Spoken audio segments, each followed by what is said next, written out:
All right, Devin, give us a shout when we're live. Okay. We'll get this underway.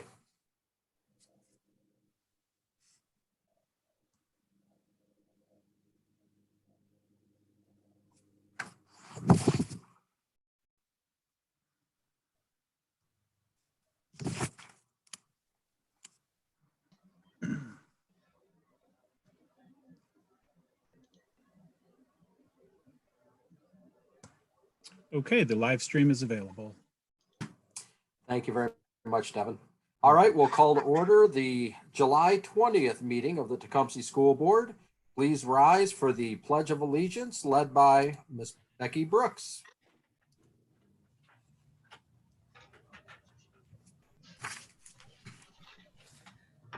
I pledge allegiance to the flag of the United States of Of America America. and to the republic for which it stands, one nation, under God, indivisible, with liberty and justice for all.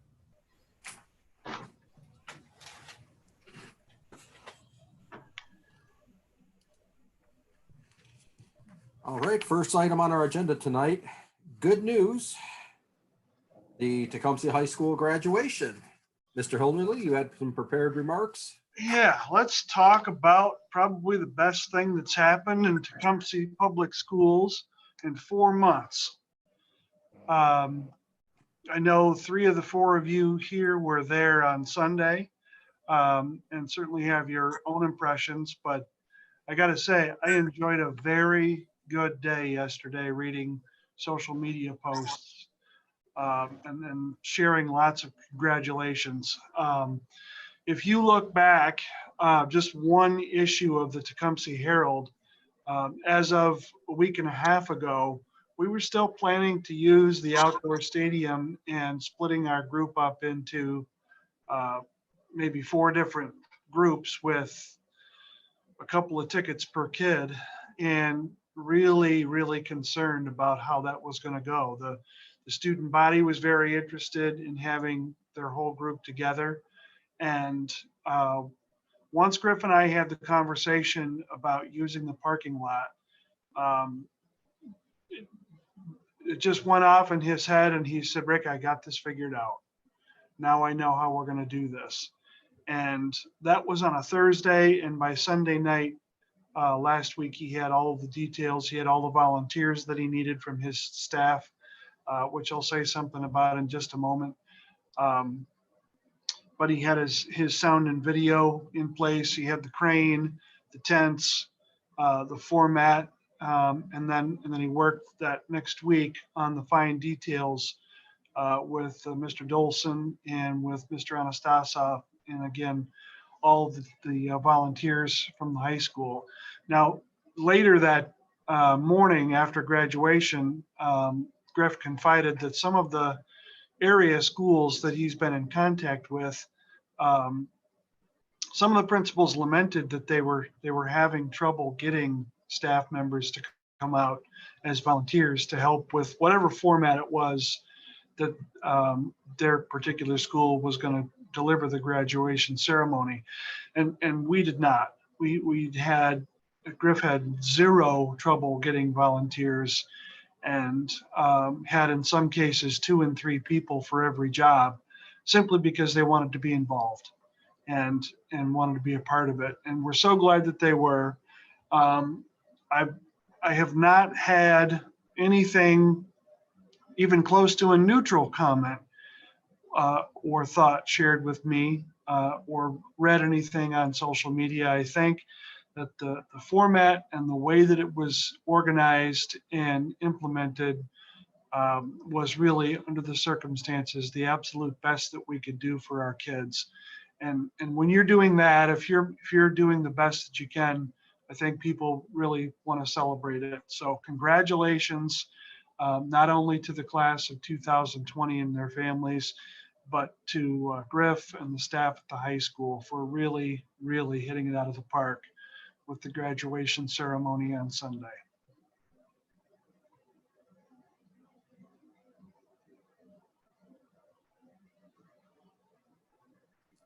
Let me unmute myself. Indeed, the ceremony was, it wasn't the usual not the normal for sure, but it was a nice return to something that represented it.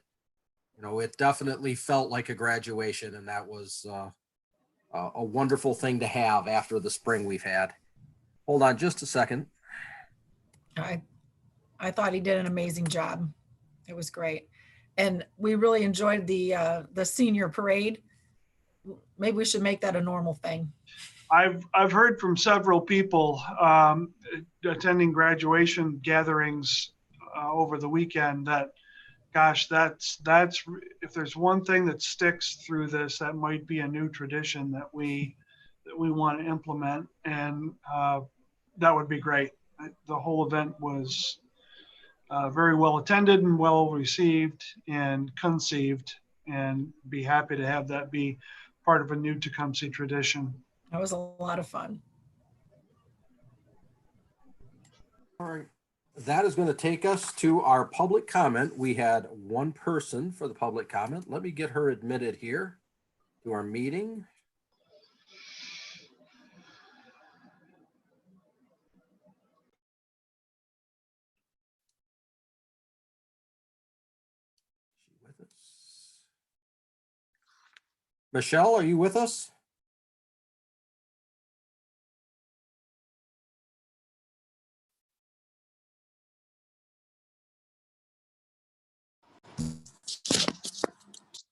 Michelle?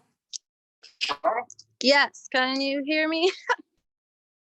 We can indeed hear you. You're welcome to turn your camera on if you would like to use the camera also. It is your discretion.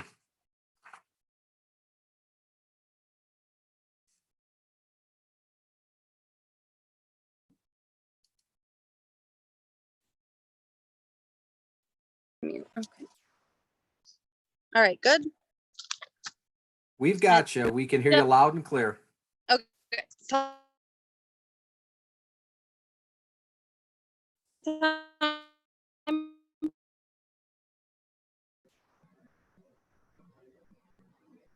got a little freeze up on her. Yeah, we do. Sorry, I I was was waiting to checking. see if it would come. I'm here today. Come see. Let's see. Let me go closer to my house. Okay. Better? You're coming through now. We're not freezing up. Yeah, Good okay. It evening. might be too. All right. Oh, my name. So this is Michelle Beaton. Okay. I'm here today representing the Tecumseh Equity Committee. Got a little freeze up on her. Yeah, we do. Sorry, I I was was waiting to checking. see if it would come. Maybe I should come see. Let's see.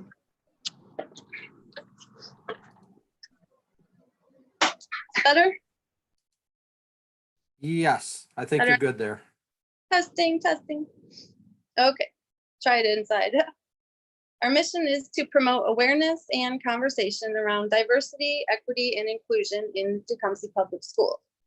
We are working to create a safe learning environment for all students by encouraging the TPS administration to implement anti-racist policies, support LGBTQ+ and biopic students, support TPS teachers and staff through diversity, equity, and inclusion training and professional development, which we have been talking about with you guys. So, all right, part one.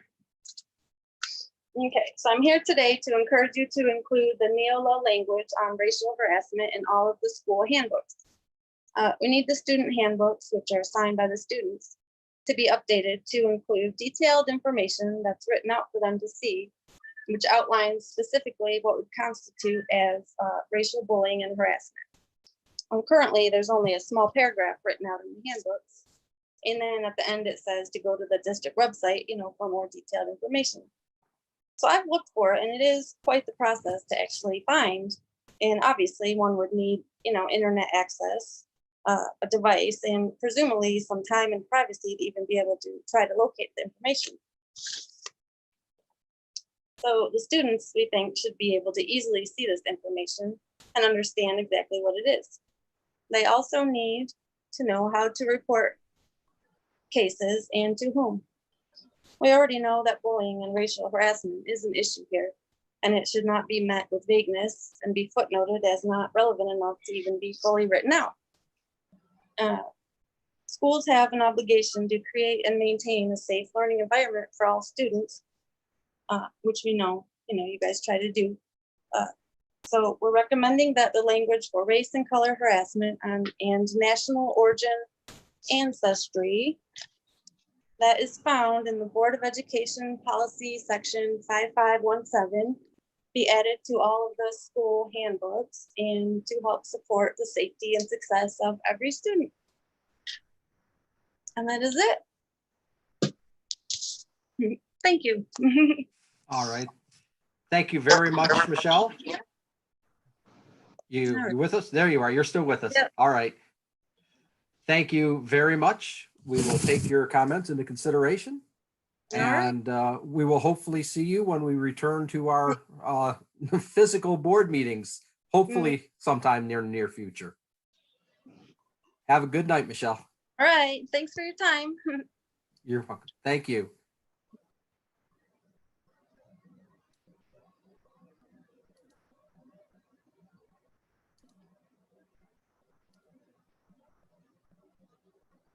All right, public comments. We are on to revisions and approval of the agenda. Are there any revisions to our agenda tonight? Barring that, could I get a motion to approve the agenda as written, please? I move to approve the agenda as written. Support. Roll call vote. Becky? Aye. Suzanne? Aye. John? And the chair votes aye. It is unanimous. Scheduled reports, we have our monthly finance reports. Rick, would you like to take this one? Well, you have the details of the check register and the investments and so on. Here's my favorite part that I can tell you is that we have completed interviews for the business manager position and have found a quality candidate that we're going to be talking to pretty soon about coming to work for us. So stay tuned. Got to get through that process, but we did find somebody with lots of experience and actually a local tie to the community that should be very exciting.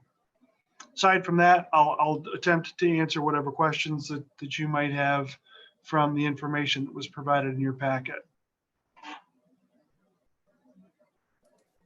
All right, the information was unique, a lot of refunds, a lot of non-expenditures that we usually have. Right. Was anybody else had a specific question about anything? Yeah, we owed a lot of people $10 and $20 from things that were scheduled to happen in May that didn't happen, obviously. So yeah, you saw a lot of a more lengthy check register than you probably would normally see this time of year. For sure. All right, barring any questions, we'll move on to discussion items tonight. Looks like we have a large list of things to discuss, most of them to do with the upcoming school year. I think a few of them have to do with COVID, and Rick, take it away. Okay, you have in your packet first draft of the TPS preparedness and response plan. This was put together pretty much in the format that was produced by the Governor's Commission on returning to school, the Return to School Roadmap.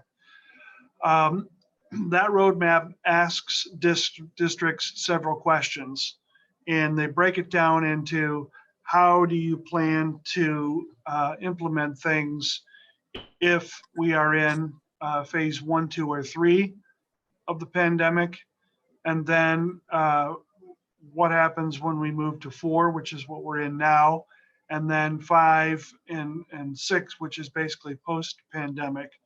So if you've read through the plan, you probably immediately noticed that really the most complicated issue is phase 4. And that's the one that we spent last week with the administration, spending most of our time trying to get our heads around, as are most school administrations at this time.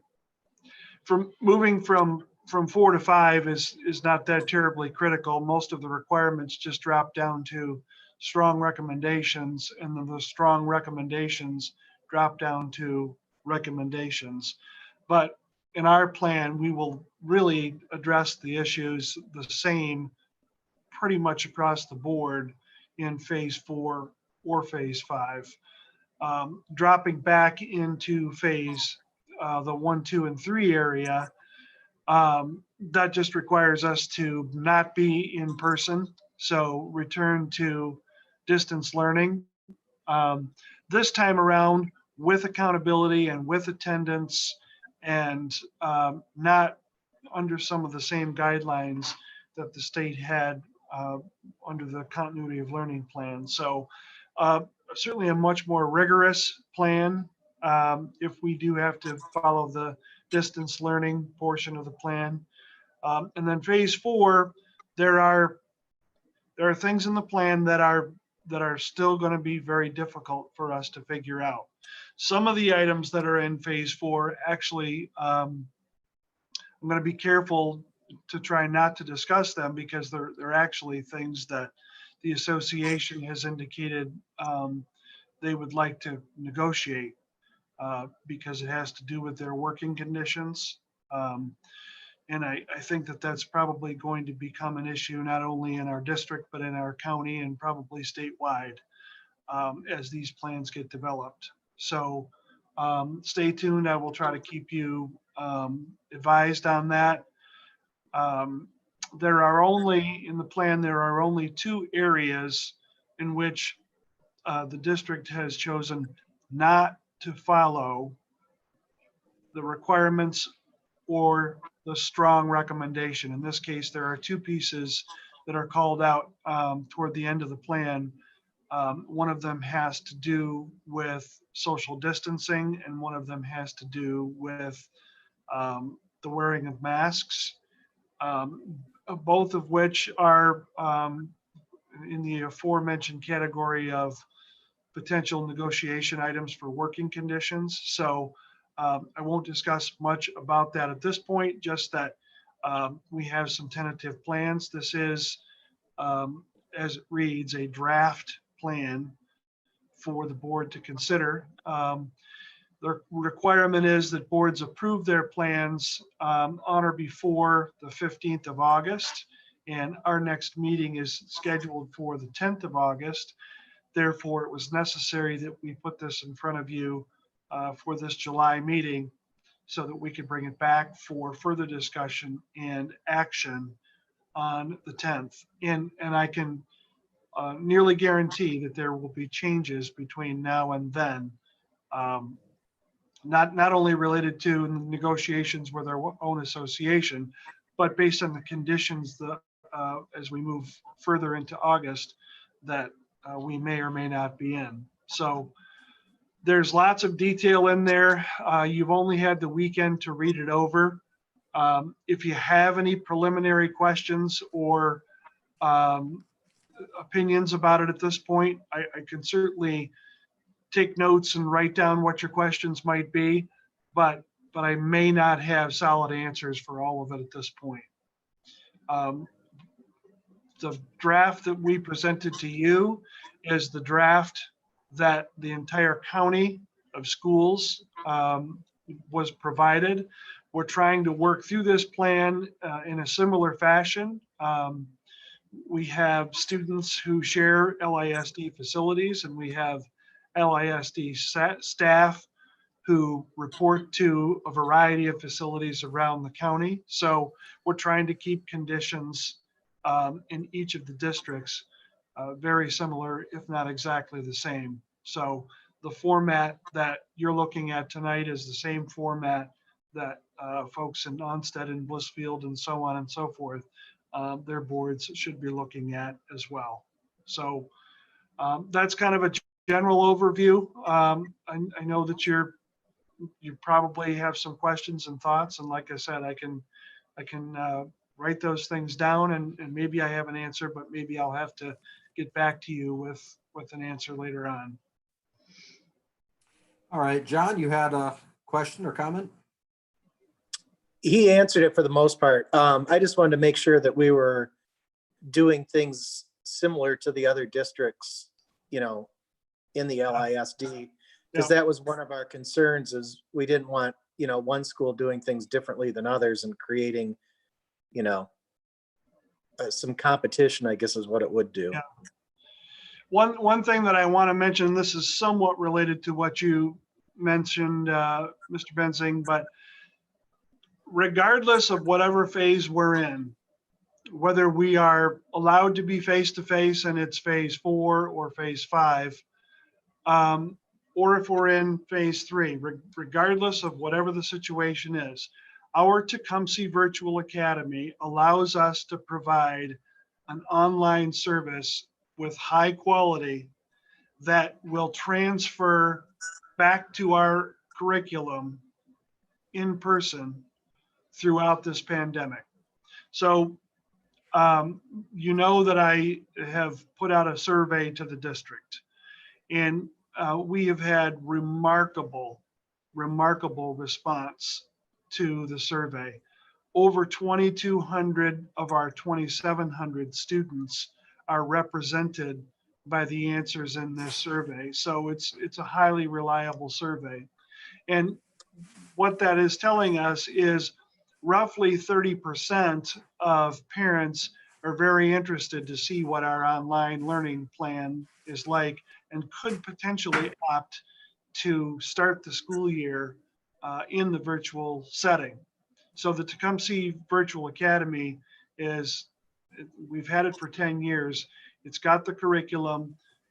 If we have to move staff from in-person instruction to the online version because we want to provide both, we can do that. And I'm going to be stressing that point in a video that I'll be producing and sending out to our district tomorrow, because I know that people are concerned about it, and I want to be clear.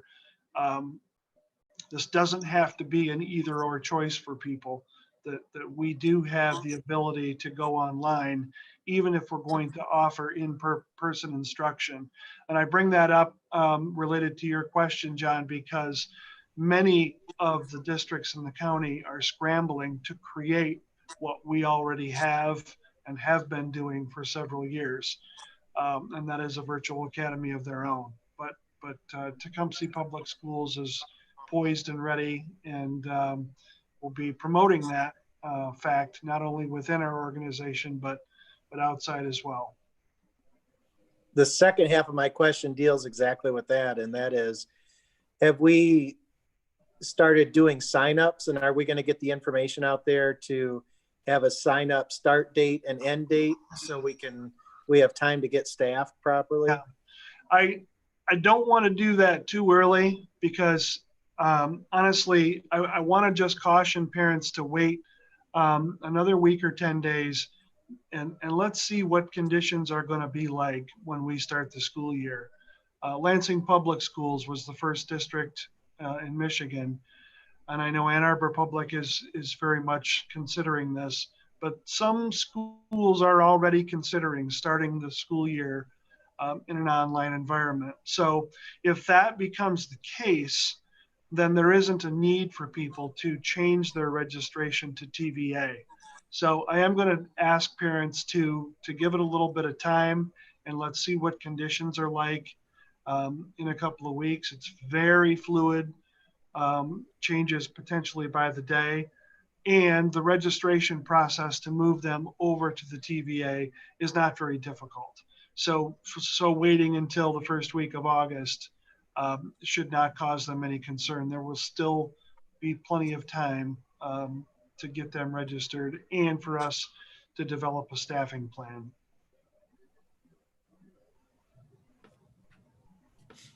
Becky? Well, I don't want to touch on anything that's still a discussion item, I guess. I've had an opportunity to speak to several community members. Some are former and current teachers. and kind of listen to what they've had to say.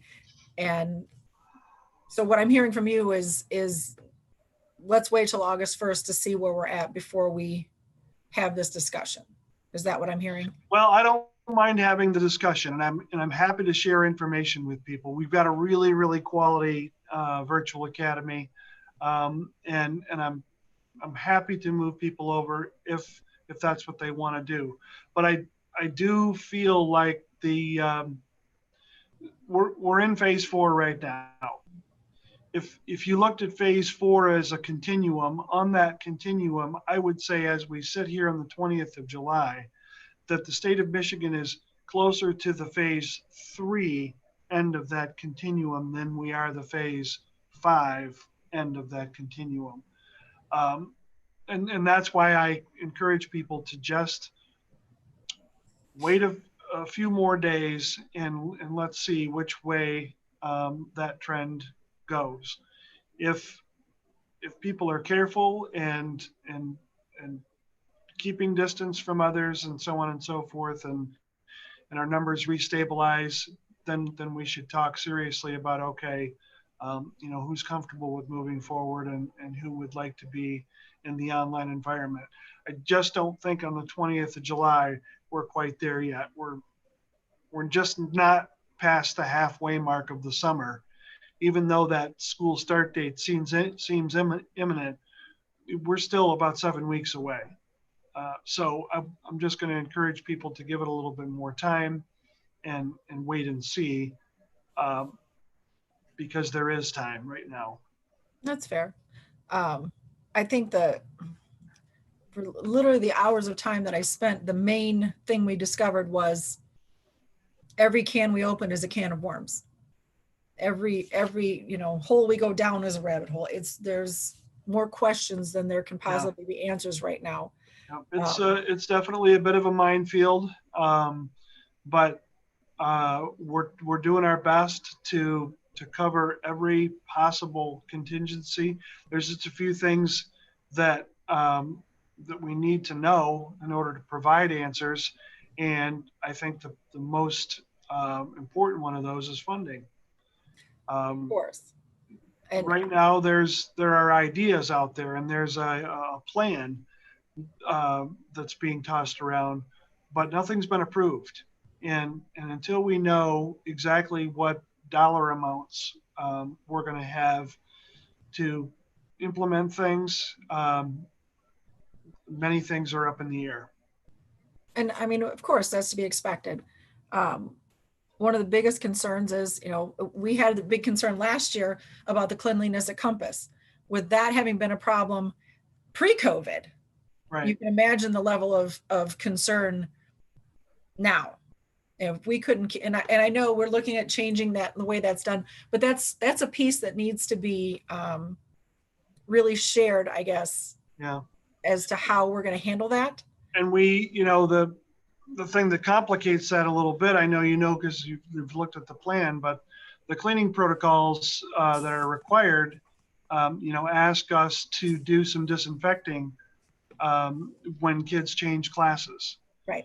So one of the things that we're working on is really reducing the amount of time that kids change classes. So in other words, keeping kids in their cohorts for most of the day, because the plan does make some accommodations for the fact that if a group does not mingle with other groups of kids, that some of those things don't have to happen as often. So, we have some pretty good ideas on how we can cohort things at certain levels, but other levels that becomes more difficult. For instance, the high school.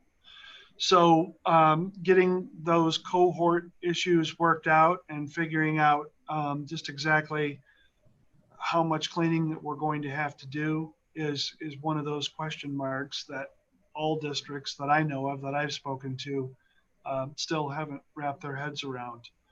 I was on a Zoom call on Thursday.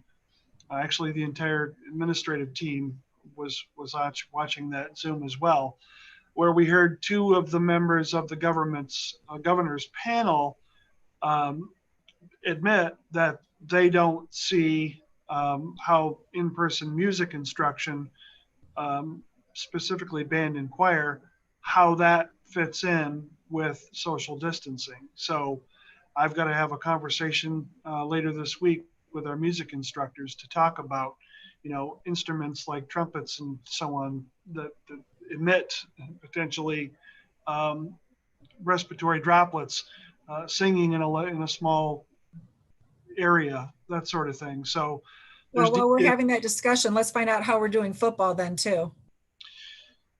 the MHSAA was given a lot of power by the commission to make those I'm determinations, sorry, if you can't blow a trumpet, you can't play football. and the MHSAA is doing what they need to do to keep kids ready in case things change. So That's I understand them coming out and having the position that we're going to continue to move forward and plan for a season, because they at this point they can't put on the brakes and then August 20th say, hey, let's play. without conditioning. I understand that. So That makes sense. the conditioning has to move forward and they have to be ready. And again, I'm not an MHSAA insider. I have contacts and I have conversations, but in my opinion, that's the reason for their thinking and for their actions is we have to be prepared in case things go our way. Has there been any discussion in the, you may not be able to share this, but another concern, and certainly, I understand, if someone's exposed and they have to quarantine, what does that do to their sick time? So these are kind of all things Yep. that are. Yeah, and that would be one of those things that we're going to have to negotiate and talk to the association about. There is language in the extensive number of executive orders that relates to that, but I don't know if it was updated past the continuity of learning plan and included in the Ready for School roadmap. So that's another one of those little hot sparklers that still hasn't cooled down. Okay. All right. I'm sorry, John. Suzanne, go ahead. Well, Suzanne, who was up next? Was it John? John is up next. Before John jumps on there, I'm going to touch back just a minute on a couple of things that you talked about. The first was our virtual academy. As you noted, we've had that for 10 years.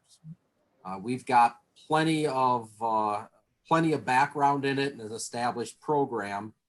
And I don't want to marginalize the process by saying it's this simple, but moving from the classroom environment, being enrolled in the physical school, if parents want to go to that TVA and get enrolled, it is almost as simple as when you change your schedule the first day of school in high school. Almost. I mean, there's a little bit more involved and there's some asset reallocation that has to occur. Right. But the process for parents, this isn't a decision that they have to make tomorrow. They could make it immediately before school. We'd prefer more notice so we could allocate the resources. But the process is quick and it is something that's established. We're not in uncharted territory with the TVA. Right. And I plan on giving parents plenty of time to make that choice and to change that registration. One of the things that I also should mention is that part of the curriculum that is already established within our TVA is through a company called Edmentum. And Edmentum also provides at no further cost, and it doesn't matter how many kids you do this with, but they provide a diagnostic tool. And in the past, we have used NWEA K8 as diagnostics as a way to measure growth through the year. And some of it was information for parents and students. And a lot of it was information for us internally in terms of how kids are growing and so forth. This Edmentum diagnostic is something that we will be using throughout the district for every student, regardless of whether they're in the TVA or outside in in-person instruction. The reason we're going to do that is precisely because we may be going in and out of online instruction, but the Edmentum will be the pre and post test for the school year that every kid will be a part of. So if a family does choose to be within TVA until things seem or feel better, when they come out and at the end of the school year, they're still going to be assessed and growth will be measured based on the same indicators. And that's really a nice feature that is provided through the TVA that we'll be using throughout the district. We're actually going to not spend the money on NWEA this year so that we can save that for other curriculum purchases to support online learning. But that diagnostic tool will allow us to do a lot in terms of having people go into the TVA and come out, or even if they don't, still be able to assess them in a similar way that we do the kids that will be in the TVA. And the other thing I wanted to reach back on was the, I don't want to call them extracurriculars. Obviously, orchestra, band, choir, even the phys ed classes, the gym classes are dramatically impacted by this. If we go back to school and we're in, 4 or 5, there really isn't a way to have those classes continue as they have in the past. Yeah. There'll be workarounds, I'm sure. There's creative workarounds. Yeah, But- sharing art supplies is another one. If you cohort kids, you really have to have those, we've been calling them MAPS classes. I used to call them encores in the middle school, specials, electives, whatever.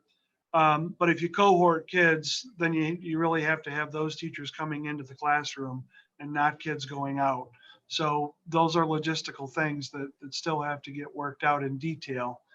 And we've got a framework for it, but, passing that to the staff and then, having them shoot holes into the plan and then plug those holes to make sure that it's sound. All those things have to happen.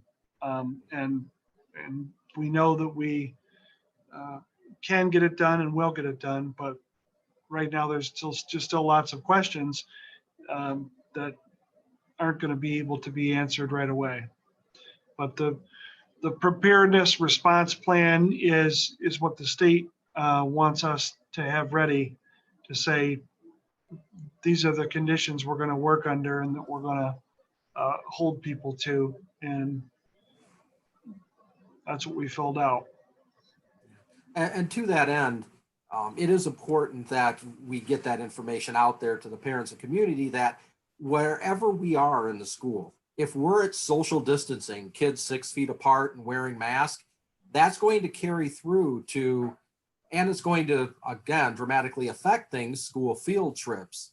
Obviously, you can't have people wrestling for sports if you have them 6 feet apart in the school. Whatever standards we have in our curriculum classes are going to be carried out through school dances, athletics, field trips. Yeah.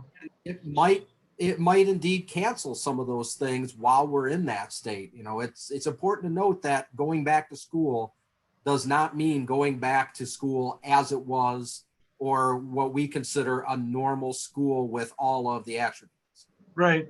Yeah. Return to school in phase 4 is really a minimalist approach. It cancels a lot of those activities you mentioned. One of the things you mentioned was field trips. In phase 4, you may not have field trips.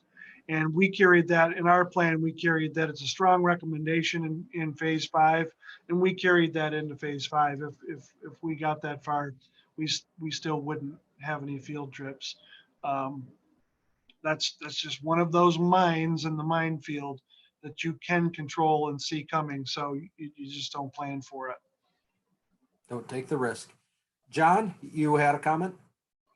Question? You're muted.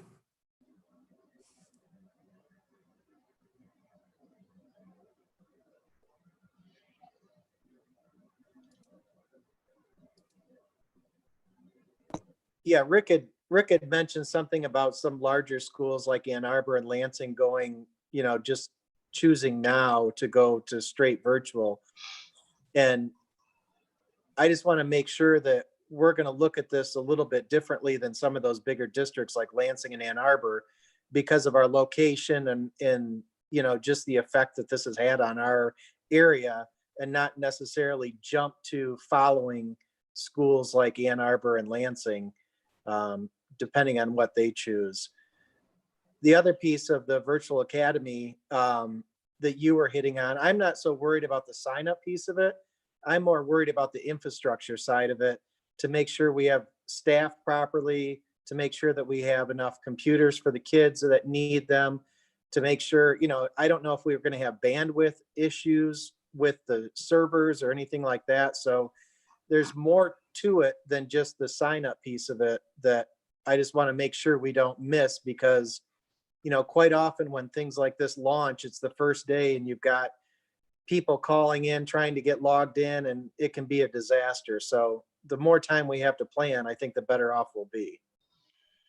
Right, that's a good point, because I mentioned a percentage earlier. Roughly a third of our families may choose to start in the TVA. Well, that's 900 kids. That's, like you said, Chromebooks and internet accessibility and all of those issues. So we do want to give ourselves enough time to plan for that. But again, I think we have about 10 days before we're at the point where we have to get started on that. All right, Suzanne? I just basically want to say that I'm glad we have two paths, and we already had two paths pretty much ready, and that we have the flexibility to move staff.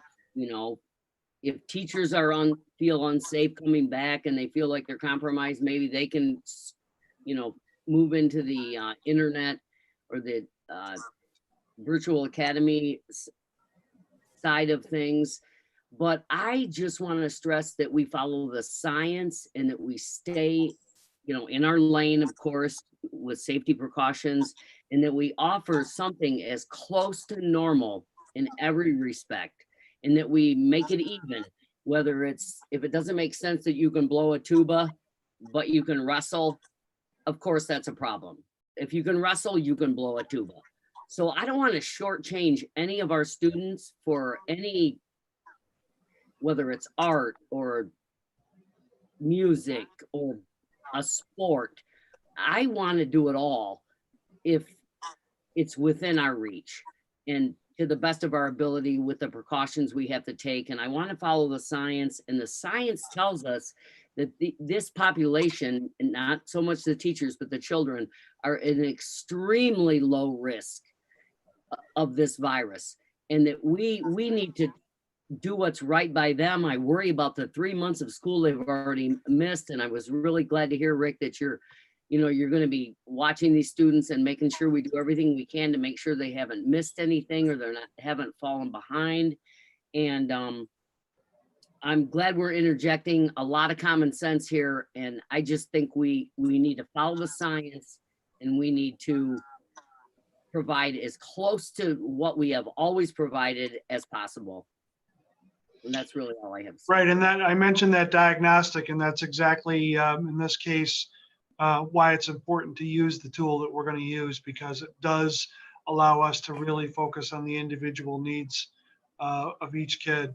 And to John's point, yeah, Ann Arbor Public and Lansing Public they're in areas where their concerns and their numbers are a lot different than ours. And Lenawee County is, while it's not COVID-free, it's certainly at this point at a lesser risk than other areas in the state. And we want to stay that way, but we also want to offer a program that reflects that we could do some more things than maybe other places can't.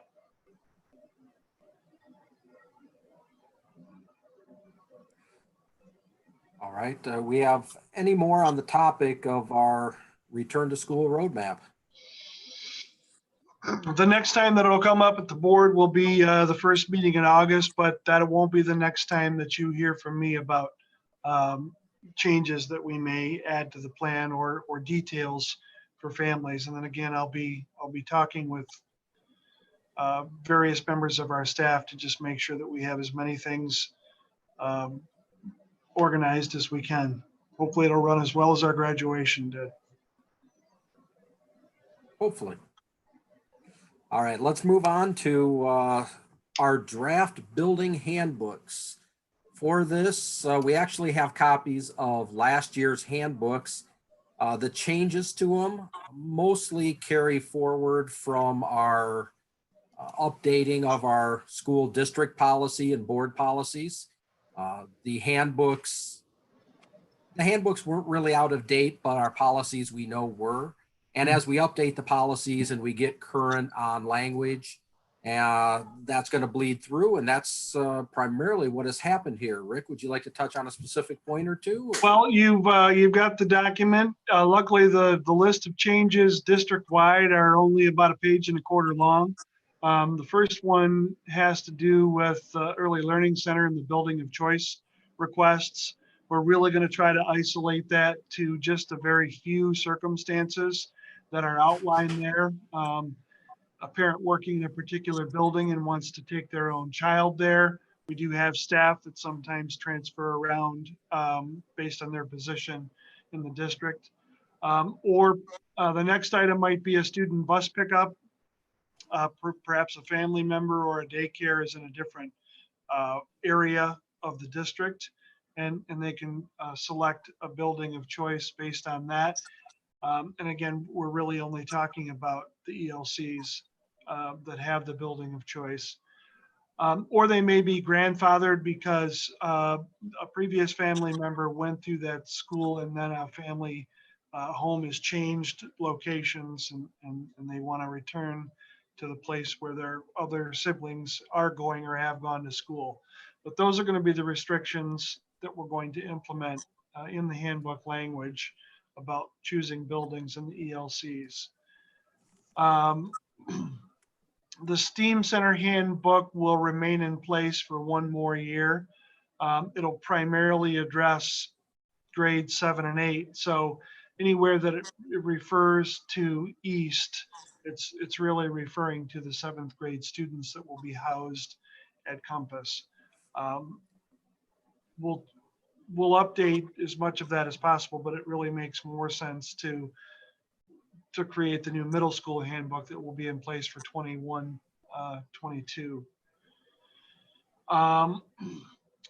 This portion addresses our public comment speaker, who I think will be happy. I hope she's watching, and other members of her committee, that we are going to increase the amount of detail that we list in all of our handbooks about harassment. Right now, there's a simple statement about harassment in general, but our policy digs more specifically into these areas that break down into race and color harassment, religious harassment, national origin and ancestry harassment, and disability harassment. That's all language that we didn't have to create. It's in our policy manual. We simply copy it and carry it over and list it in the handbook. Now, there's quite a lot more in that policy that relates to not only the reporting mechanism, but the investigation procedures. That's not stuff that we need to print in our handbook. That only becomes necessary if there's an issue. And Troon's response to my inquiries about that are, you're perfectly fine with referring to your policy manual that's attached to your website. Honestly, if you have a kid who's old enough to carry a phone, and you ask them to refer to their handbook, they're probably going to go through the internet and show you the handbook that's attached to our website, rather than look around in a backpack or maybe tell you that it's in their school locker, because that's where their printed copy is. So I don't have reservations about saying that the reporting mechanism and the investigation procedures are detailed on our website. But we're calling out these specific areas of harassment and giving a broader definition for all students and all parents to recognize. So that's a change that will be in our handbooks. And then finally, we will have a statement in the handbook that essentially says that there may be school policies that are in the handbook now that will be overridden by the board approved preparedness and response plan. I couldn't possibly detail to you what exactly those are, but we will have a statement that essentially says, if we trip over one of our own policies in the enforcement of that plan, that plan trumps anything else that we have done in the past. So those are our proposed changes for the school building handbooks. If you have any questions about those or thoughts about something else that we should be addressing, please let me know. John?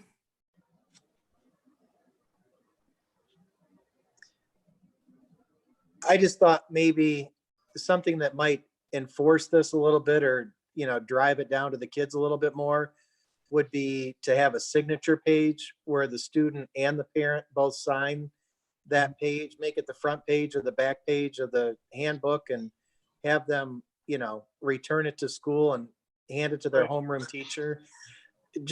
Typically, when you get buy-in from the parent and the student, and they, you know, there's something about signing that contract that enforces it a little bit more.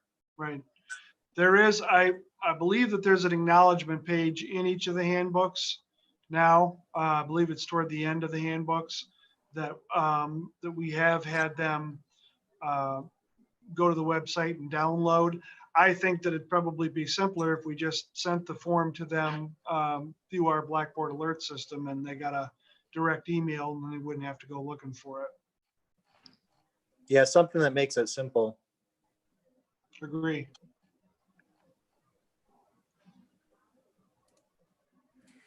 All right. I see no one else commenting on that, so we'll move on to our childcare handbook, which I believe we just received today. Yeah, and I just received it today from Mrs. Leip, so I don't think that I would be able to handle any questions at this point, but she did tell me that if you do have questions about any of the changes, that she'll be happy to address those for our next meeting. All right. Were there any questions anybody wish to forward on about the childcare? I know it's kind of short notice. It's a piece that we just got today. So Yeah, we've all just received, it, so even if, maybe by the next meeting. She's also listening, so if you had any questions, she oh, will. is she here? Okay, great. She, Yeah. yeah. Well, we do have another. You know, we didn't get a summary of the changes, right? For the I childcare don't have a summary specifically? of changes. She briefly told me what the additions are, that they broadened some of their procedures based on the pandemic. So Okay. I think anything that's in there now is COVID related that wasn't in there before. Okay. And we'll be able to discuss it more. We'll have more time to look it over between now and our next meeting. Yep. So for sure, if anything pops up question wise, send that email off, get it to Rick, get it to me, and we'll get it answered by the next meeting. District Chromebook policies and procedures. This is a project that started shortly after I got here, that Greg Lewis worked on pretty diligently with Devin, and I'm going to let Devin review that. It is a working draft. We don't have it exactly right, and it's primarily because when this when conversations started about this document, we were talking about Chromebooks that we were going to implement 7/12. And now we're talking about possibly having as low as third grade on our Chromebooks in some form um, because of the possibility of moving in and out of virtual. So I don't think that this necessarily completely addresses that issue because it's a new deal. He does have some good news about the Chromebooks, however, so I'll let you lead with that, Devin. Yeah, I will. I'll start out with that. We are expecting delivery of 900 Chromebooks tomorrow. It's going to be a lot of work to get those unboxed, enrolled, up to date, all of that. But it's great that we get an early start on it. So I'm really excited about that. Good. And Now, given this the, Chromebook policy, did we build this off of the framework of our old Chromebook policy, or is this all brand new? No, this is a distilled down version of what we had before. I just updated some of the language, updated some of the fees to reflect what the cost is now as far as replacement parts, and added in just a few things here and there on specific types of damage that we saw during the school year. All right, so an evolution then. Yes. the biggest thing that I think, and maybe Devin would agree with me, I hope we're on the same page here, but the critical thing that we needed to address was repairs and insurance and cost issues. That there was a time in the not too distant past when new devices were just being handed to kids without question about whether or not they had paid their insurance and so on. And enforcement of that had turned into a pretty large issue. So that's where we're really trying to get to with a lot of this is when something breaks, who's going to pay for it, how much and when.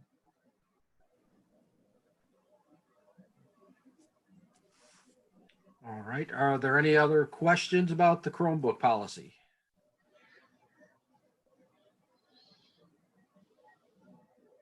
All right. Well, we'll take a little pause here. Suzanne had to step away for a minute, and with that,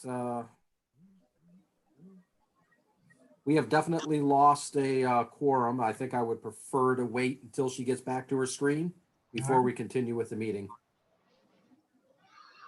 John or Becky, a musical number? Have you got anything prepared or? I got figured nothing. Go ahead, John, take it away. Nope, I got nothing. I was actually going to talk to Devin for a second. When our kids first got their Chromebooks, we had to pay a $30 insurance fee. Whatever happened with that? Are we supposed to be paying that every year? We never heard any more about it. Yeah, Rick and I have discussed this, and the insurance fee is an annual fee. It is non-refundable if you leave the district, and it goes towards that self-insurance pool that we use to fund the replacement parts. I know we've discussed about, monitoring our equipment and putting some things into place. I can tell you, I have a daughter that'll be a junior next year, and I've paid that fee once.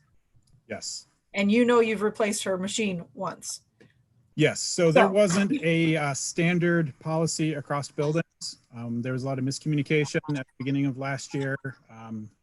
We hope to iron out all the wrinkles for this school year. Okay. Rick, Yes. Rick, basically the insurance policy should be passed, the onus of that should be passed down to the building administrators in each building. So I'm assuming we're going to hold them accountable for making sure this policy is followed and that they're well aware of the policy and it's not Exactly. Yep. Consistency in enforcement, John, has really been the issue. And that's, once you get a handle on that, then things should settle down.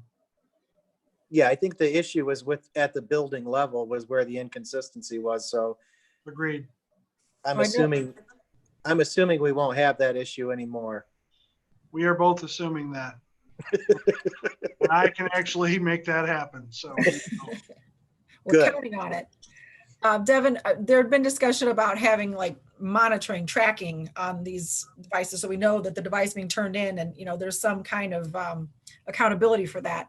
Is that in place, and will that be on these new books, Chromebooks? Absolutely. So we have asset tag stickers that we put on every single Chromebook.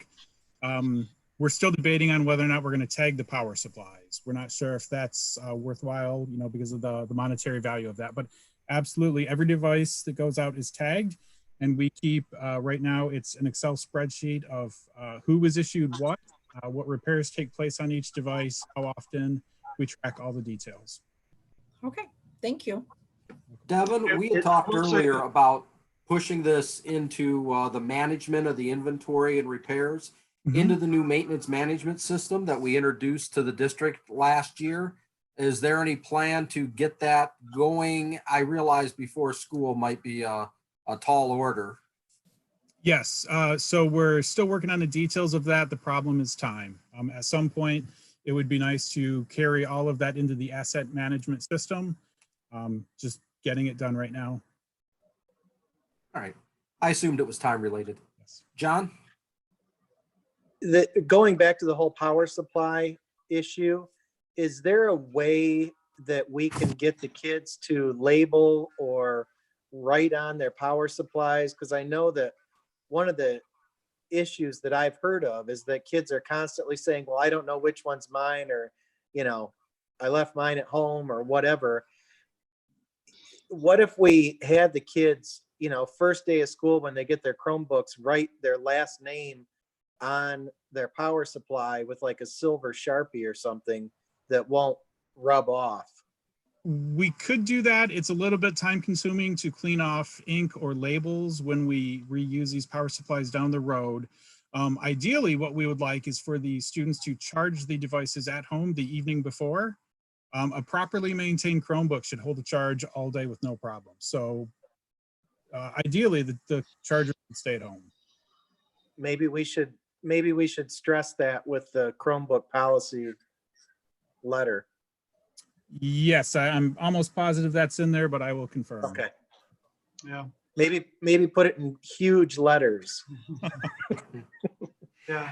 Hey, Devin, along with that, the Chromebook policy letter and such, are you going to have a best practices sheet that goes out with all the Chromebooks? Just kind of an FYI, bring parents up to speed or students up to speed on best practices for operation and maintenance of it? Sure. Yeah, we could put together an infographic type sheet to let them know all the, simple questions and answers, things like that. That could save us some time in the future for sure. Absolutely. I'll add just one more thing about the whole topic, and I think that this is something that Devin feels too.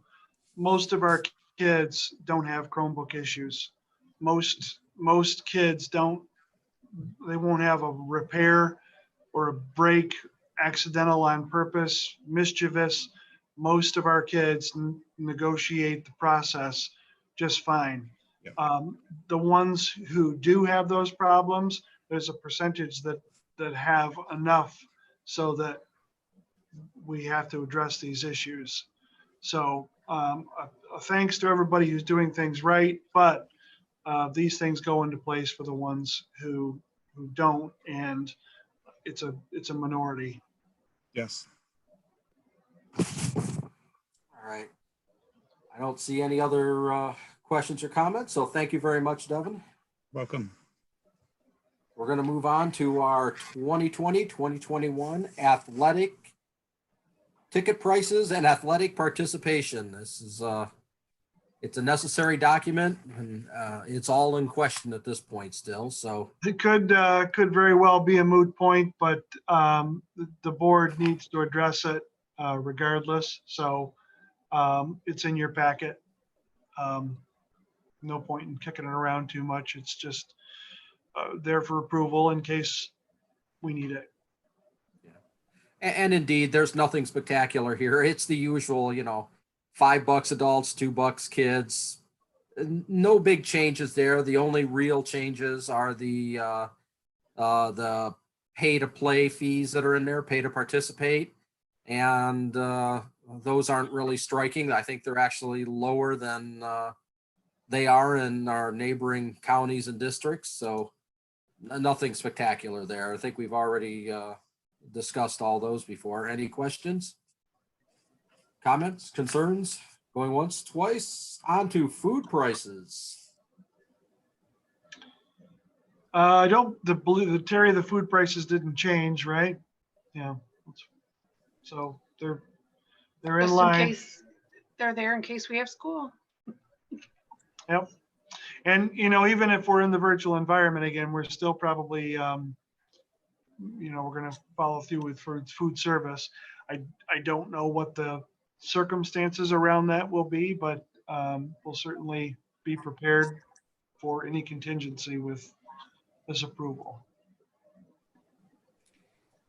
All right, and then we have our facility use fee schedule, which depending on where we are, we might not be. Oh, wait, I'm sorry. I missed Suzanne. Let me back this up a little bit. Suzanne?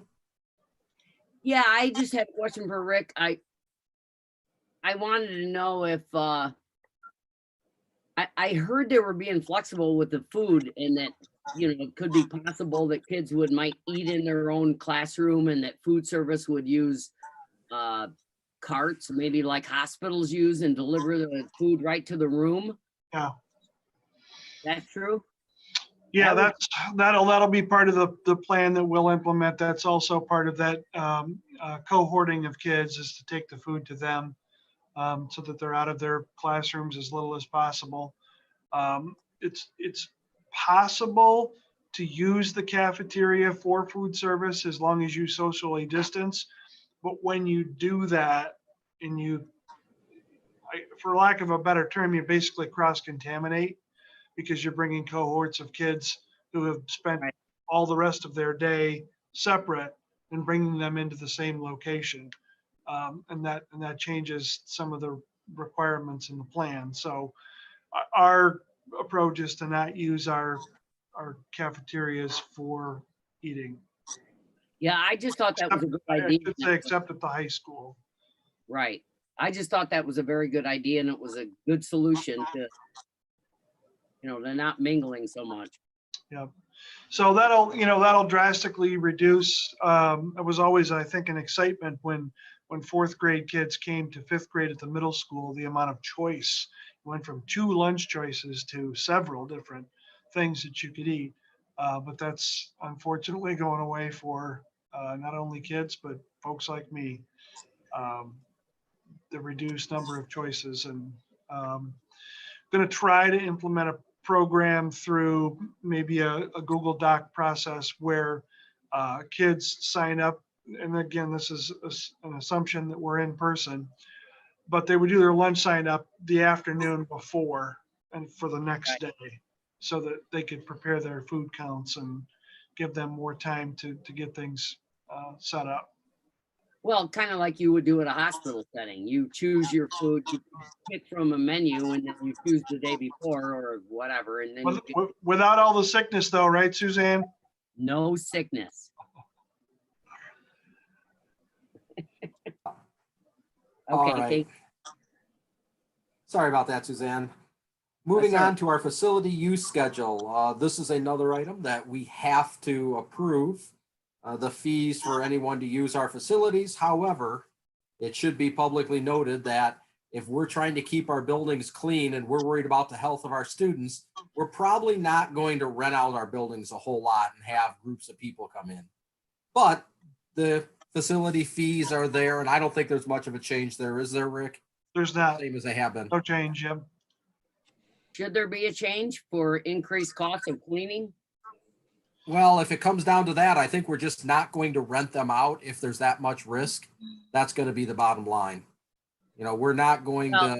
What if there's not that much risk, but what if we just need to follow procedure and clean very thoroughly, and we still want to rent our facilities out? Because that behooves us to do that, and we maybe need to increase the cost to cover cleaning. I think if we get to that transitional point where we're comfortable enough to rent out our facilities, but there is still some concern, the board will revisit it at that point and say, this is the point we're at, but we're going to have to tack on a fee or something, and Right. we'll have to approve it then. We The had a. the policy manual also allows me to adjust it as needed. So if somebody needed an answer on short time and we didn't have a board meeting to address it, that between Tom and I, we could figure the cost difference and assess that fee. We did have baseball teams at our facilities over the weekend at the high school. And they obviously were renting our facilities, and it was not high school teams, because I stopped and asked a couple kids when I drove through to see the crane and all the setup for the high school. So we did rent it out as recently as this last weekend, at least our outside baseball facilities, which might not even need any extra cleaning, but we are obviously still renting them out. So this is something we should. We did have I believe there were travel leagues that were in there. Right. We did have them using our fields. However, with no sanctioned school sports using those fields right now, there really isn't a need to, let's say, clean the dugouts.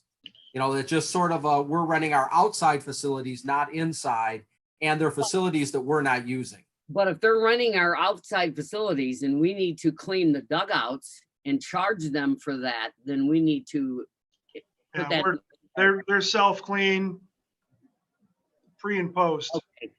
All right. So they did it. Whoever used it. Yep. Okay. And as I said, with no students using those facilities right now, the concern level is not where it is if somebody's, say, coming inside and renting out our gymnasium for a party or something. Right? There's a different risk factor there. Right. John? I just wanted to go back. I mean, this, I guess, is some type of moving document so we can change it at any time, because it sounded like it was something we needed to approve right now.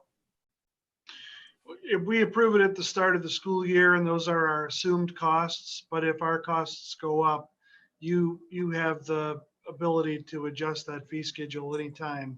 And like I said, the policy manual also allows between the facility director and myself to adjust the cost as needed as well. Right. This is setting the base costs for the year, making an assumption. And if it needs to change, the board will just address it and take a vote to change it so we meet any additional costs.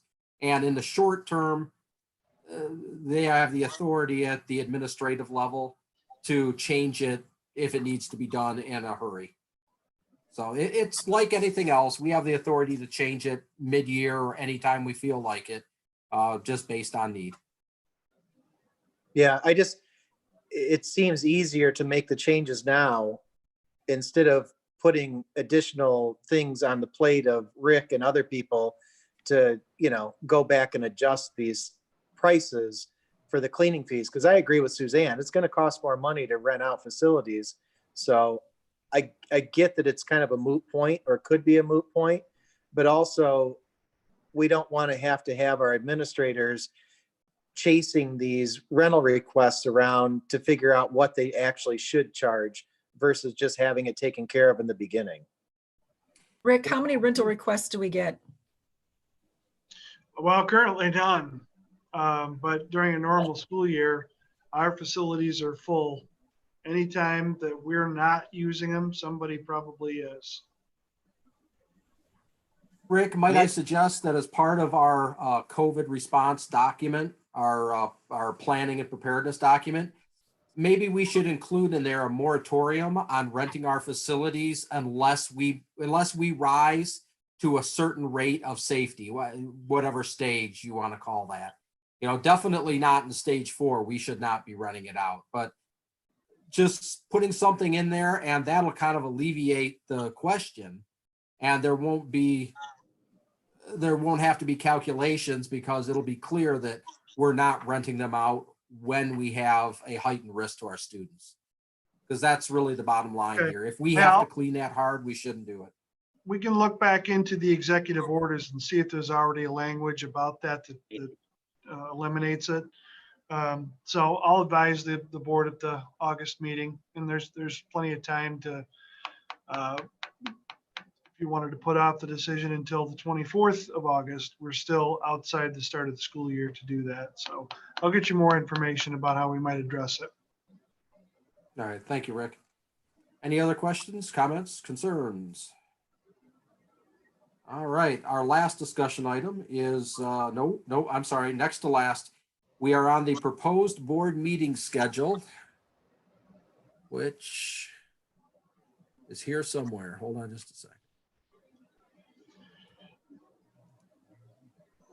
There it is. Has everyone had a chance to look at that meeting schedule?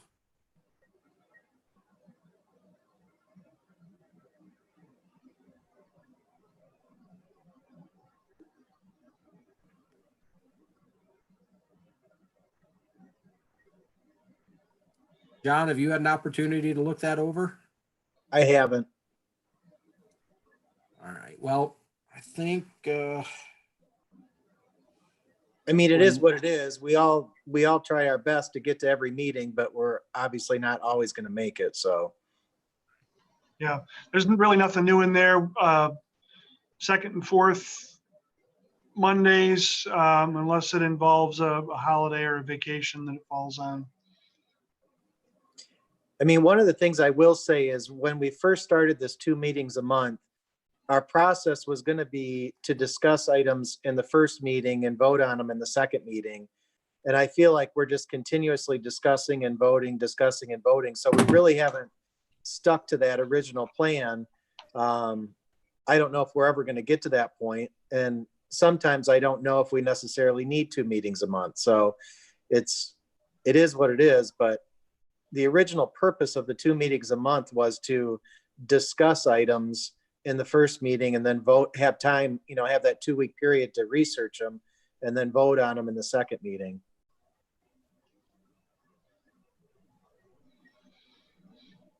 indeed, there have been cases today, for example. We do have action items on the facility use schedule and such. I think mostly these are carryover items. I mean, we're getting there and there's always going to be exceptions to the rule, but a lot of the stuff that we have action on at the same time it's introduced is either time critical or it's carryover action. It's not anything that requires a lot of research or if it does, as we have in the past, we can always take that right out of the agenda and push it off into a future meeting. I do agree with John. I think as a rule, we should have a discussion and then the next week, and it should be a rarity where we have to rush something through, and it should be because something didn't get brought up but I think we should strive to do that. And I think we should strive to have our complete package by Thursday night. So we have a good 4 days to review everything. That's just, I know we're in very odd circumstances right now with the state of affairs. Right. So it's been Well, very odd. In terms of the format and how things happen during a school year, you may have a proposal or a project or something that comes up. Right. And somebody requests to be on the next board agenda, and the next board agenda is supposed to be an action item meeting. So it goes on as a discussion during an action item. So you end up, like we typically do, have some discussion and some action items at each meeting. But the theory still holds that an item has to be on for discussion first and then wait until the next meeting to be an action item. I think that is certainly easier for us to maintain than to see if there's a structure where we purely have one discussion meeting and one action meeting, just because things tumble around in the wash during the year and don't Right. always come up at the right time. Yeah, I agree with that 100%. There's always going to be a mix, but But you for the should most leave a part- month in between, or a meeting in between where it's Yes, It comes on as a discussion item and we only move it to action if there are circumstances why we have to. right, yeah. Just a goal. Becky?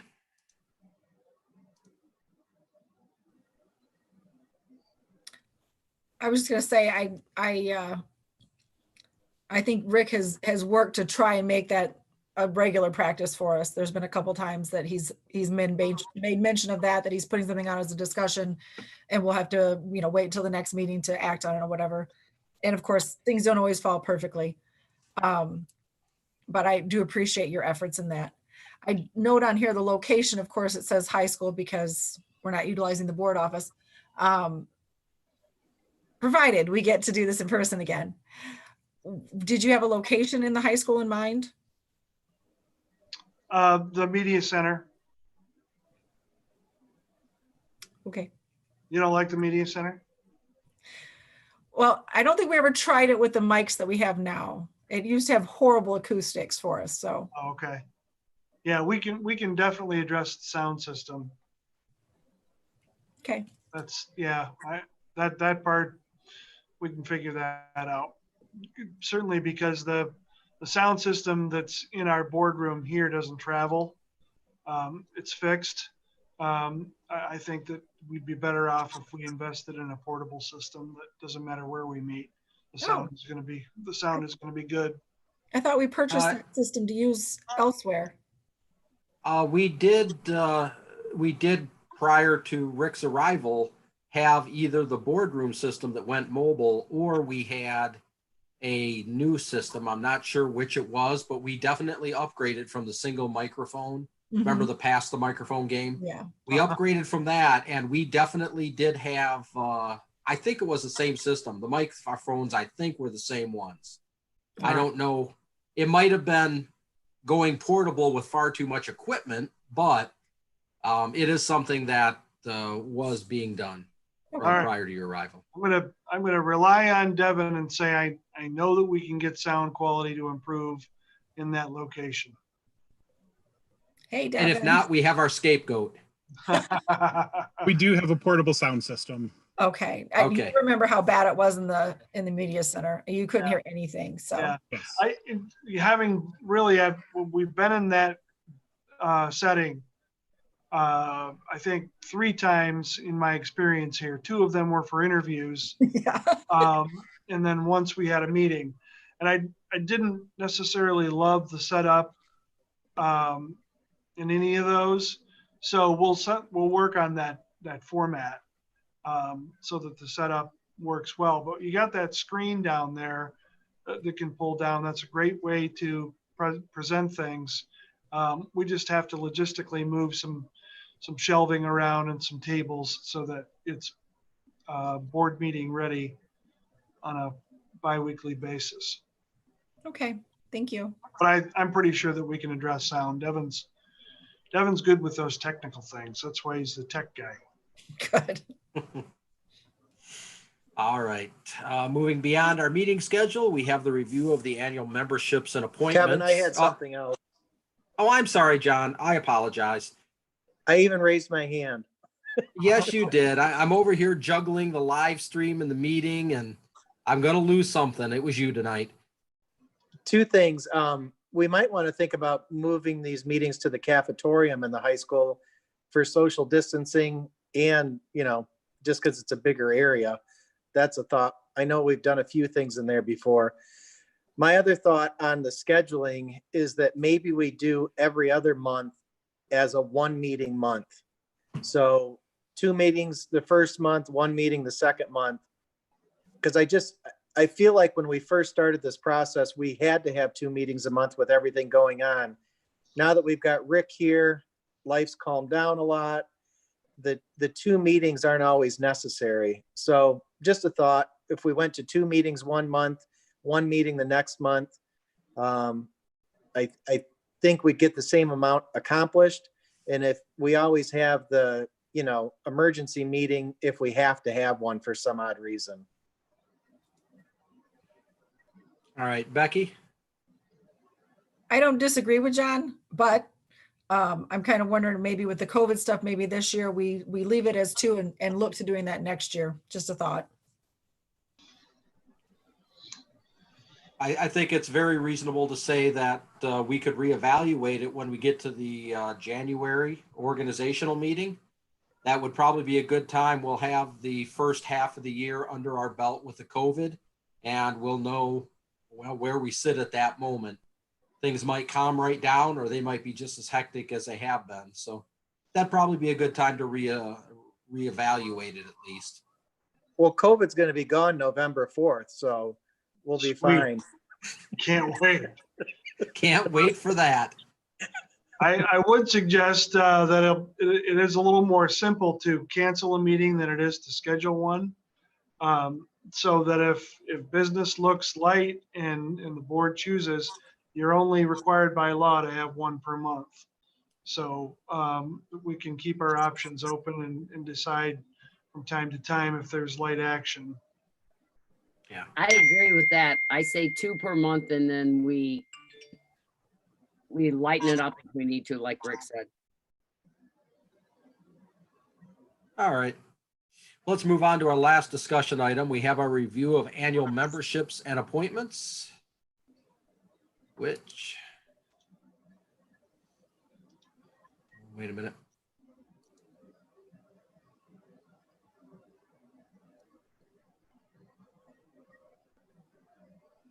And I've lost that document. Rick, do you have that document in front of you?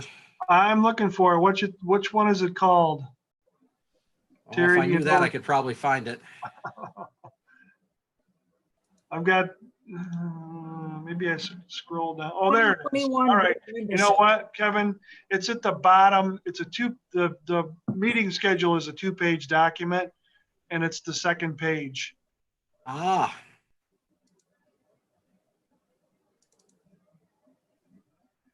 It's MASB membership, School Equity Caucus membership, MHSAA, and authorization to participate in the National School Lunch and Special Milk Program. old special milk program. Yeah, there it is. Okay. And there's no big changes on that. It's just our usual. We're holding the same legal representation from ISD and Troon, and everything else is just our standard memberships that we have for the associations and such. Were there any questions on that? I see none. Going to move us right into our action items for tonight. First action item is the athletic ticket prices. Could I get a motion, please, Becky? I hereby move to approve the 2020-2021 athletic ticket prices and athletic participation fees as recommended by the athletic director as follows. Adults, $5, Tecumseh students with ID, $2, non-Tecumseh students, $5, children, kindergartners, and younger, free, senior citizens, $2, season passes, $150 for the year. 2020 to 2021 pay to participation fees, high school fees, $100 for the first sport, $65 for the second sport. Middle school fees, $70 for the first sport, $40 for the second sport. I second that emotion. That emotion. That's a song. Was a I want to sing that song. Please don't. Robinson song. Please don't, from the 60s no. Just got its way into the board meeting minutes. Okay, I second that. All right. And Terry, do not put the E in front of there.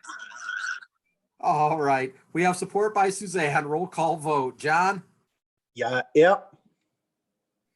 Suzanne? Yep. Becky? Aye. And the chair votes aye. Unanimous. Next, food prices for the year 2020 to 2021. Becky? I hereby move to approve the 2020-2021 food prices as recommended by the food service director as follows. Tecumseh Acres and Sutton Learning Center's lunch, $2.75. Compass Learning Center lunch, $2.75. Patterson Intermediate Learning Center lunch, $2.75. High school lunch, $3.20 for a traditional meal, $3.75 for a premium meal. Milk prices, 50 cents. Breakfast prices, $1.25.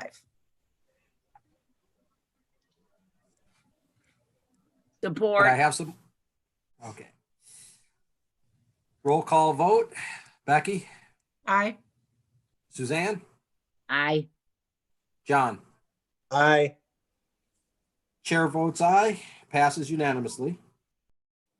Next item is the 2020-2021 facility use fee schedule. Becky? Kevin, I'd like to put this on hold. I really think we just need to make the decision on adding a cleaning fee to this instead of just leaving it the way it is. Are you All asking right, to then table it? I'm asking you well- to table it, yes. Okay, I will make a motion to remove the facility use schedule from tonight's action items and revisit discussion on this at our next board meeting. Support? Roll call vote. John, Aye. Suzanne, Aye. Becky? Aye. Chair votes aye. We have removed the item. It will be discussed at our next board meeting. Last action item is the approval of the annual appointments. I move to appoint Truan Law Firm of Lansing, Michigan as our primary legal counsel for Tecumseh Public Schools and to approve the cooperative legal services agreement with the LISD and attorney Kyle Hoffman for the 2021 school year. You want me to read them all or take them each at a time? Just go ahead and read them all off. We'll Okay. handle them as a consent. All right.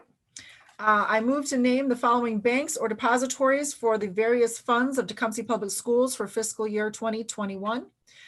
Premier Bank. I'm sorry, Terry, the pronunciation of this was what? Mylef? Mylef. TLC Community Credit Union and Key Bank. I move to authorize the Director of Business and Financial Services as the primary signer on all checks written by Tecumseh Public Schools with the superintendent as an alternate on all district accounts. I move to authorize the superintendent and/or the Director of Business and Financial Services or his/her designee to deposit school funds in established depositories.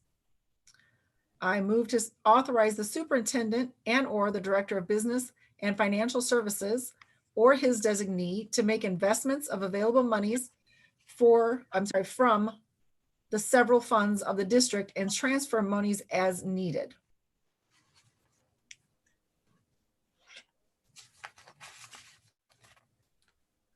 Shall I Suzanne, continue? would you like to second that emotion? I second it.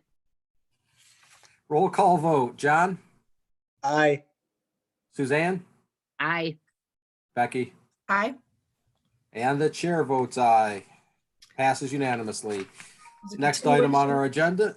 There's a continuation of other appointments. Oh, there is? There is. Okay. Go right ahead.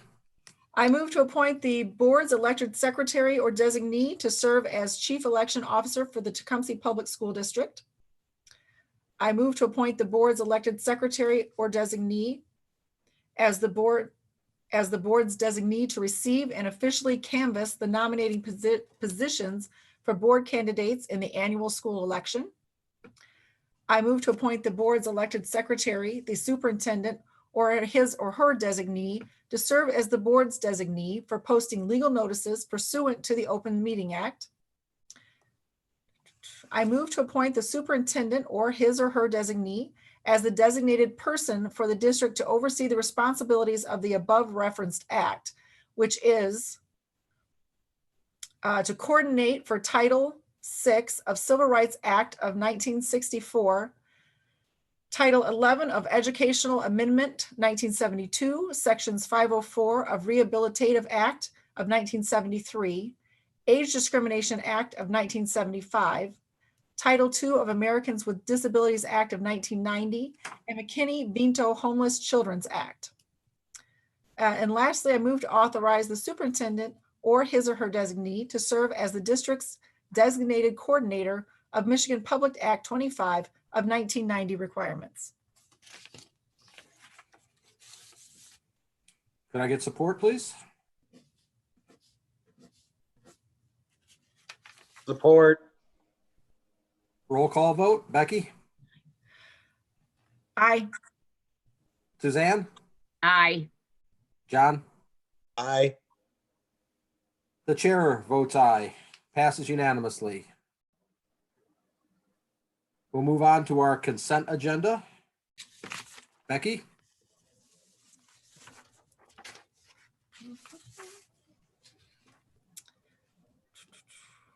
So we've already discussed the meeting schedule, which is on the consent agenda. We also have the following things. Move to renew the membership. Is that on there?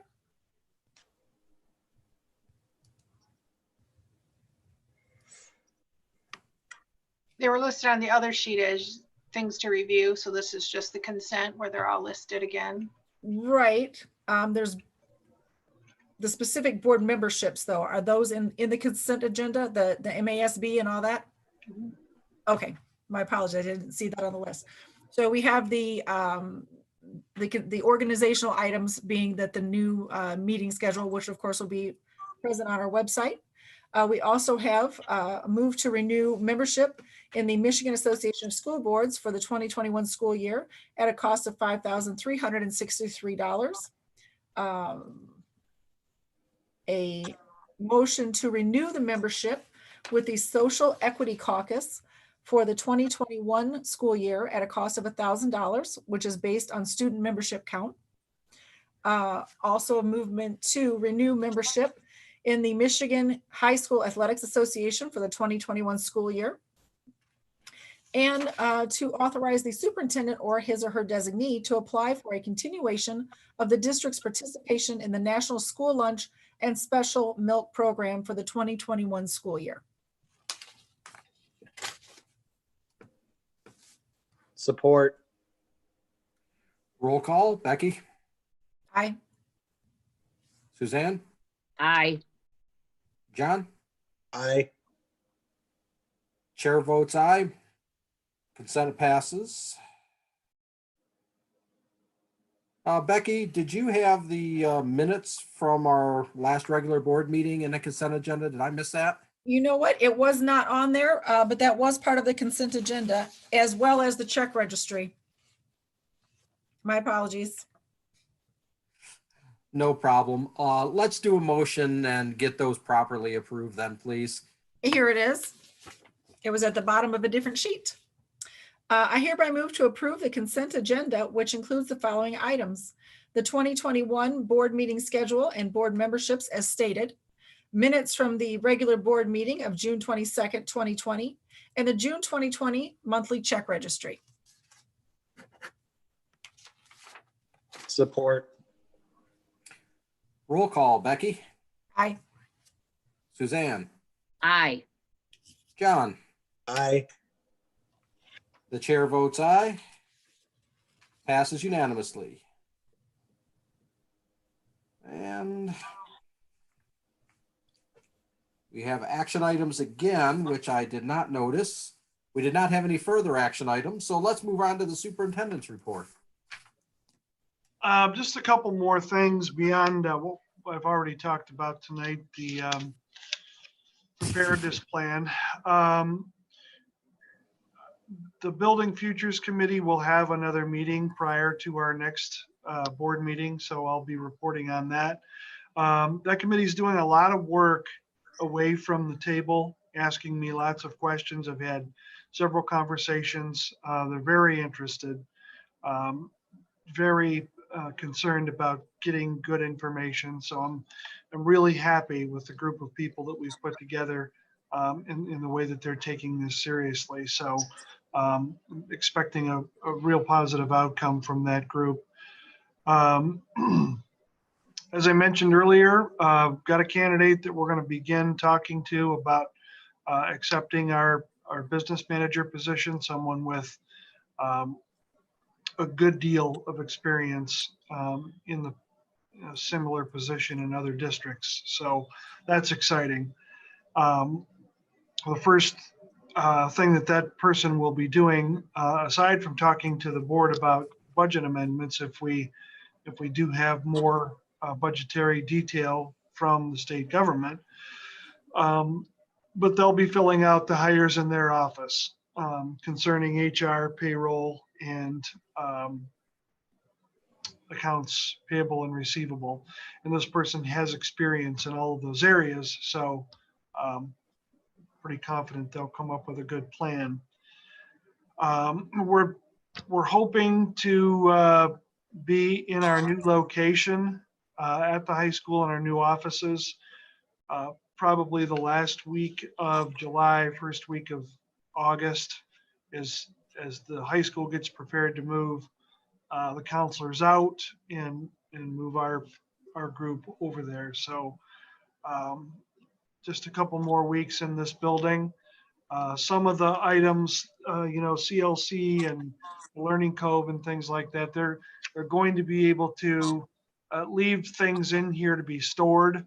We're not going to do a hard shutdown of the heat so that the pipes freeze. So the things that are here that are stored will be able to stay here until the building gets sold or something else happens with this building. The Learning Cove, they provide services to second and third grade students.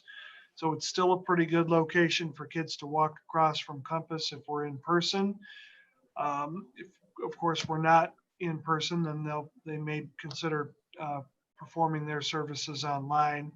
But they do have a place where we could kick up the heat for a couple hours in the afternoon on the Wednesdays that they service our kids.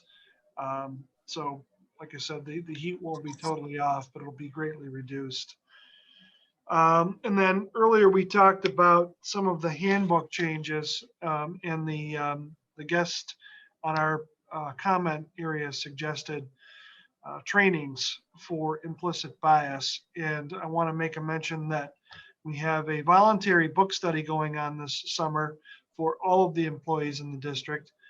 We will purchase the book and have conversations in small groups having to do with the subject of implicit bias.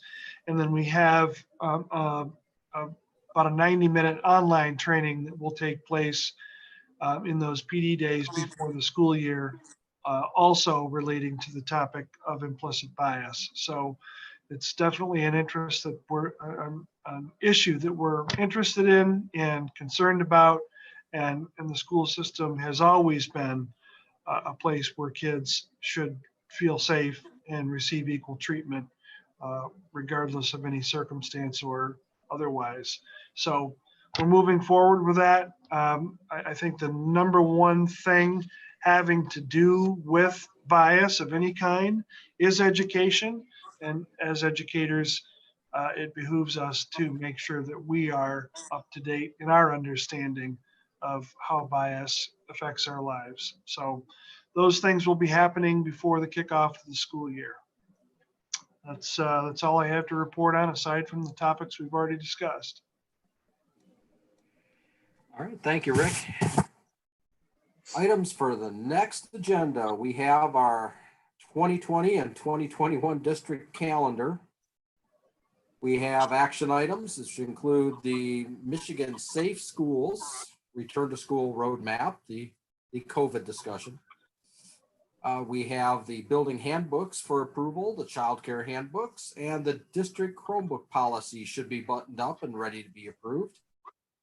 That'll bring us to our last public comment, which we did not have any registrants for, which rolls right into our board member comments and discussion. Any board member comments or discussion?